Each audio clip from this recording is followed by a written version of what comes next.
며느리 집에 갈 때마다 나는 이상하게도 낯선 손님이 된 기분이었다.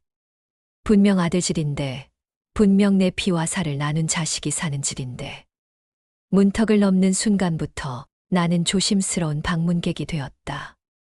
소파에 앉아도 마음이 불편하고, 냉장고 문 하나 열지 못하는 신세. 내 집 같으면서도 내 집이 아닌 그 공간에서 나는 그저 초대받은 손님이었다. 아들 얼굴을 보러 간 건데 결국 며느리의 눈치를 보며 앉아 있다. 돌아오는 날이 많았다. 속으로는 며느리가 힘들어서 그런가. 내가 예민한 걸까.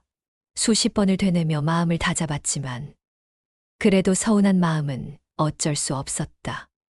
며느리는 나를 존중한다고 말한다. 그러나 그 존중이란 게 때로는 거리감을 뜻하기도 했다. 부엌에서 설거지를 도와주려 하면 어머니 앉아 계세요. 손님이세요. 하고 만류한다. 처음엔 그 말이 고마웠다. 나를 귀하게 대접한다는 느낌이 들어서였다.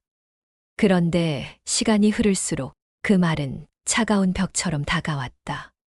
내가 그 집의 식구가 아니라 그저 손님일 뿐이라는 선을 그어버리는 것 같았다. 나는 한때 며느리와 딸처럼 지내고 싶었다. 마음을 터놓고 이야기하고 김장도 함께하고 소소한 일상도 나누며 웃는 그런 관계. 하지만 현실은 달랐다. 며느리는 나를 존경한다고 말하면서도 생활 속 깊은 곳에는 나를 들이지 않았다. 마치 문 앞에 세워두고 들어오지 말라는 무언의 경계선이 있는 듯했다. 나만 그런 걸까 싶어 친구들에게 털어놓았다. 그런데 의외로 나 같은 경험을 한 사람이 많았다. 어떤 이는 명절에 며느리 집에 갔는데 식탁에 앉아도 눈치가 보여 젓가락질조차 맘껏 못했다고 했다.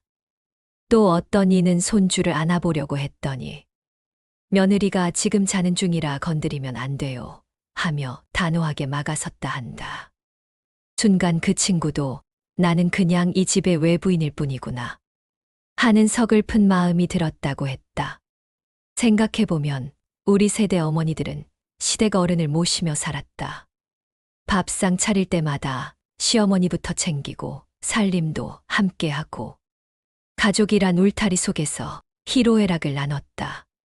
그런데 지금 시대의 며느리들은 다르다. 독립적인 삶을 존중받길 원하고 시댁과의 거리를 지키고 싶어 한다. 시대가 변했으니 이해해야 한다고 머리로는 알지만 가슴은 여전히 허전하다.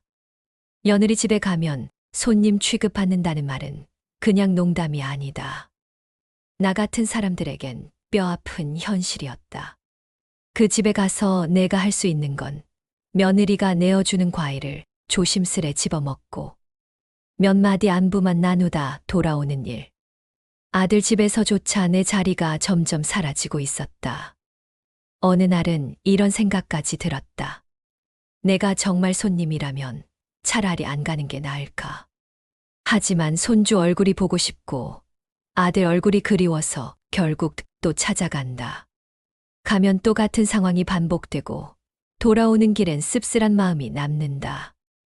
혹시 내가 너무 옛날식으로 생각하는 걸까? 며느리 입장에서는 자기 집인데 시어머니가 자유롭게 행동하면 불편할 수도 있겠다 싶었다. 냉장고를 열거나 살림에 손을 대는 게 며느리에겐 부담일 수도 있을 것이다. 머리로는 이해가 된다. 하지만 내 마음은 여전히 서운하다. 시청자 여러분, 혹시 비슷한 경험 있으신가요? 아들 집에 가면 환영받는 듯 하면서도 어쩐지 머물기 불편했던 경험. 환한 웃음으로 맞이받았지만 정작 내 마음은 외로웠던 기억. 그 순간 우리는 모두 똑같이 손님이 되는 것 같습니다. 시간이 지나며 나는 깨달았다. 며느리에게 바라는 마음을 조금 내려놓아야 한다는 것을.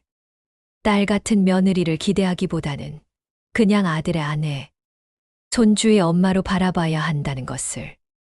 내가 마음을 비우니 조금은 편해졌다. 서운함이 완전히 사라진 건 아니지만 이제는 며느리를 원망하기보다 이 시대의 현실이 그렇구나 하고 받아들이게 되었다. 그러면서 내게 주어진 또 다른 역할이 있음을 알게 되었다.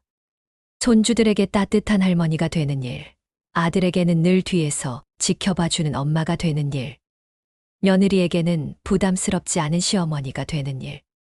그것이 결국 내가 지켜야 할 내 자리라는 걸 깨달았다. 하지만 솔직히 말하면 가끔은 여전히 그립다. 부엌에서 며느리와 나란히 서서 요리하던 그 옛날의 풍경이, 함께 김치를 버무리고 된장찌개를 끓이며 수다 떨던 그런 가족 같은 정이. 시대가 변했다고는 하지만 마음 한구석엔 여전히 그런 따뜻한 그림을 그리고 산다. 시청자 여러분, 혹시 지금 이 영상을 보시는 분들 중에 며느리로 사는 분들도 있을 겁니다. 혹시 어머니를 손님처럼 대접하고 계시진 않나요? 물론 존중과 배려가 필요하지만 때로는 시어머니가 진짜 가족처럼 느낄 수 있는 따뜻한 말 한마디가 더 큰 힘이 됩니다. 어머니, 같이 해요. 그 짧은 한마디가 우리 세대 어머니들의 마음을 얼마나 살리는지 아십니까? 그리고 시어머니가 된 우리 세대에게도 말씀드리고 싶습니다.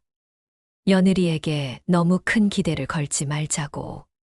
딸처럼 굴어주길 바라는 마음을 내려놓으면 서운함도 줄어듭니다. 며느리도 한 사람의 인생을 사는 아내이자 엄마라는 걸 이해할 때 관계는 훨씬 편해질 수 있습니다. 결국 가족은 완벽해서 이어지는 게 아니라 부족함을 서로 받아들이며 이어지는 것 아닐까요? 나는 이제 며느리 집에 갈 때 예전처럼 기대하지 않는다.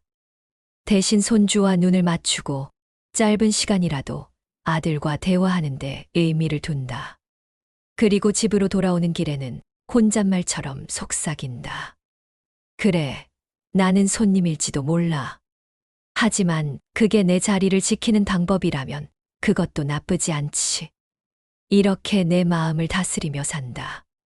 여전히 서글플 때도 있지만 한편으론 홀가분하다. 시청자 여러분, 혹시 지금도 시어머니와 며느리 사이에서 서운한 마음을 품고 계신가요? 아니면 며느리 입장에서 불편한 마음을 갖고 계신가요? 그 모든 마음을 조금은 내려놓으셨으면 합니다. 우리가 진짜 지켜야 할 건 자존심이 아니라 가족이니까요. 오늘의 이야기가 누군가의 마음에 작은 위로가 되길 바랍니다. 그리고 이런 사연과 이야기가 더 필요하시다면 채널 구독과 좋아요 부탁드립니다. 여러분의 공감과 응원이 더 많은 이야기를 전할 힘이 됩니다.